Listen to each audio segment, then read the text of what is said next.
Hello students, आज हम discuss कर रहे हैं ऑब्जेक्टिव टाइप क्वेश्चन जिसमें है स्फेरिकल कंडक्टर के कैपेसिटी का फार्मूला क्या होता है। कैपेसिटी किसी भी मटेरियल को स्टोर करने का एक पावर है और उस मटेरियल को जो कि चार्ज को स्टोर करता है उसे हम कैपेसिटर कहते हैं। और कैपेसिटर कितना चार्ज स्टोर कर सकता है इसके पावर को हम कैपेसिटी कहते हैं। कैपेसिटर लीनियर कैपेसिटर होता है जिसको हम पैरेलल कैपेसिटर कहते हैं, स्फेरिकल कैपेसिटर होता है।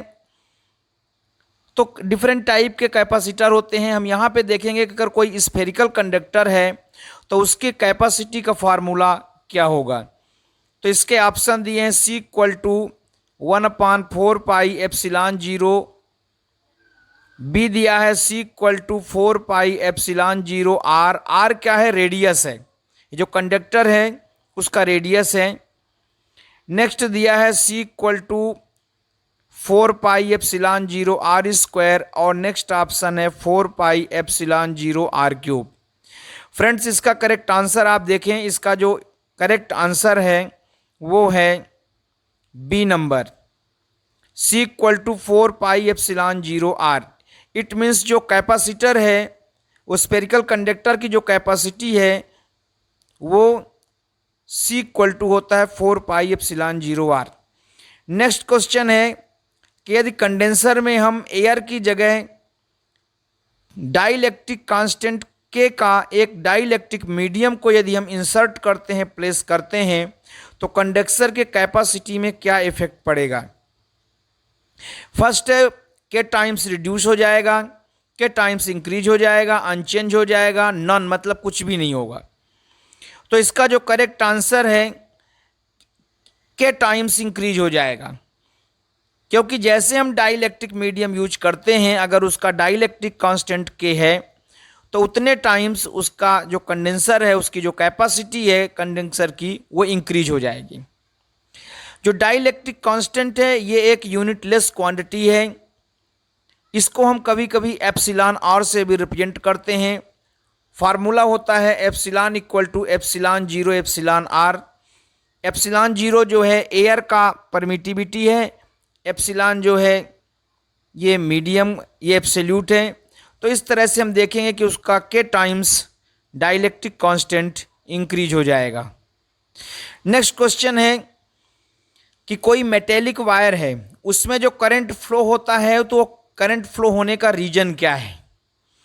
तो प्रोटॉन के कारण करंट फ्लो होता है या आयंस के कारण करंट फ्लो होता है, न्यूट्रॉन्स के कारण करंट फ्लो होता है या इलेक्ट्रॉन्स के कारण करंट फ्लो होता है।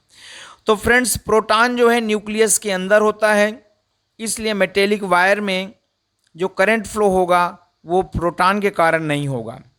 आयंस जो है ये नॉर्मली सॉल्यूशन में यूज होता है, जो केटायन और एनायन होते हैं वहाँ पर आयंस का मतलब होता है जब किसी सबस्टेंस या एलिमेंट से कोई इलेक्ट्रॉन निकल जाता है तो जो रिमेनिंग पार्ट बचता है वो आयंस कहलाता है। तो इसलिए यहाँ पे आयंस भी नहीं होगा क्योंकि मेटेलिक वायर है, न्यूट्रॉन्स न्यूट्रल चार्ज है इसलिए इसके कारण भी करंट फ्लो नहीं होगा। तो इसका जो करेक्ट आंसर है वो है इलेक्ट्रॉन। तो मेटेलिक वायर में चूँकि मेटल है इसमें सफिशिएंट इलेक्ट्रॉन होते हैं, इसके कारण इसमें जो करंट फ्लो होगा वो इलेक्ट्रॉन के कारण होगा। नेक्स्ट क्वेश्चन है इलेक्ट्रिक फील्ड E और करंट डेंसिटी में क्या डिफरेंस है। करंट डेंसिटी क्या है? यूनिट एरिया में अगर कोई करंट फ्लो हो रहा है तो यूनिट एरिया में फ्लो ऑफ करंट को हम करंट डेंसिटी कहते हैं। बस डिफरेंस ये है कि करंट डेंसिटी एक वेक्टर क्वांटिटी है और करंट जो है एक स्केलर क्वांटिटी है। तो इसके जो ऑप्शन दिए हैं E ∝ 1/j, E ∝ j, E ∝ j², E ∝ 1/j²। इसका करेक्ट आंसर है E ∝ j। इसका मतलब यदि करंट डेंसिटी बढ़ता जाएगा तो इलेक्ट्रिक फील्ड की वैल्यू भी बढ़ती जाएगी। नेक्स्ट क्वेश्चन है और बहुत इंपॉर्टेंट क्वेश्चन है कि जो वायर का रजिस्टिविटी है वो किस पे डिपेंड करता है। फ्रेंड्स, रेजिस्टेंस और होता है, रेजिस्टेंस और रजिस्टिविटी दोनों में डिफरेंस होता है। रजिस्टिविटी किसी मटेरियल की प्रॉपर्टी होती है लेकिन रेजिस्टेंस किसी भी मटेरियल की प्रॉपर्टी नहीं है।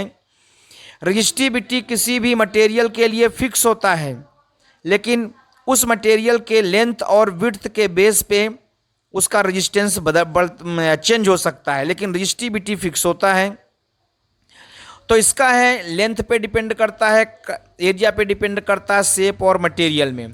तो इसका आंसर है कि ये मटेरियल पे डिपेंड करता है, क्योंकि किसी पर्टिकुलर मटेरियल का जो रजिस्टिविटी है वो फिक्स होता है, लेकिन जो रेजिस्टेंस है वो लेंथ पर डिपेंड करता है, एरिया पे डिपेंड करता है, शेप पे डिपेंड करता है, लेकिन जो रजिस्टिविटी है वो किसी मटेरियल के लिए फिक्स होता है, इसलिए वो सिर्फ मटेरियल पे डिपेंड करता है।